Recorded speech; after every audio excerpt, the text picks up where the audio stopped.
नमस्कार, मैं हूं दिबांजलि मित्रा। कोरोना महामारी के बीच चीन विश्व समाचारों में लगातार बना हुआ है। हाल ही में चीन ने हांगकांग में नए सुरक्षा कानून लागू करने का ऐलान किया था, जिसका काफी विरोध हो रहा है। दूसरी ओर चीन के प्रीमियर ली केकियांग ने ताइवान का चीन के साथ एकीकरण करने की इच्छा जताई थी, जिसका ताइवान सरकार ने कड़ा विरोध किया।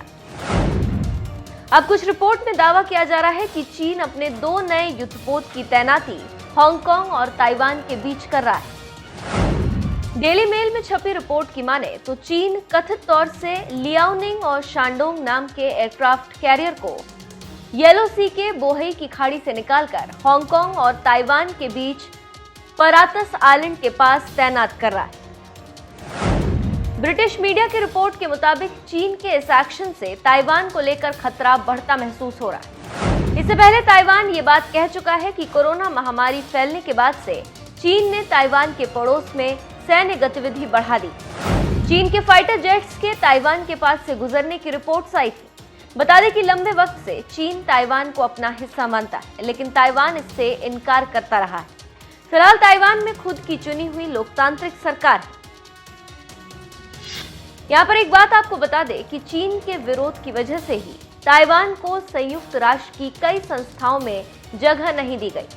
कोरोना महामारी कई देशों में फैलने के बाद कई एक्सपर्ट इस बात को लेकर चिंता जताते रहे हैं कि चीन इस मौके का इस्तेमाल अपनी ताकत बढ़ाने में कर सकता है।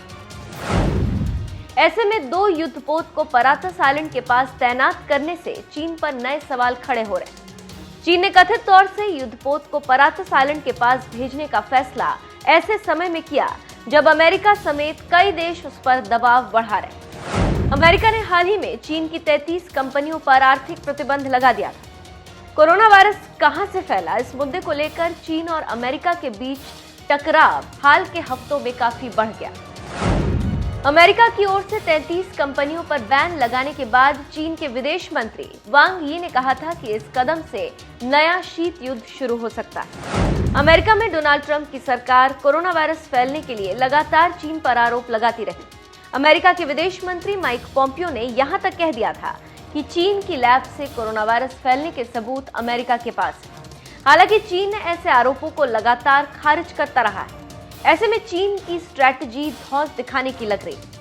एक तरफ डोकलाम और लद्दाख में चीनी सैनिक भारतीय सैनिकों से भिड़ रहे हैं, तो दूसरी तरफ चीनी राष्ट्रपति शी जिनपिंग अपनी सेना को युद्ध करने के लिए तैयार रहने की बात कर रहे, और तीसरी तरफ अपनी दादागिरी का परिचय ताइवान और हांगकांग में दिखा रही।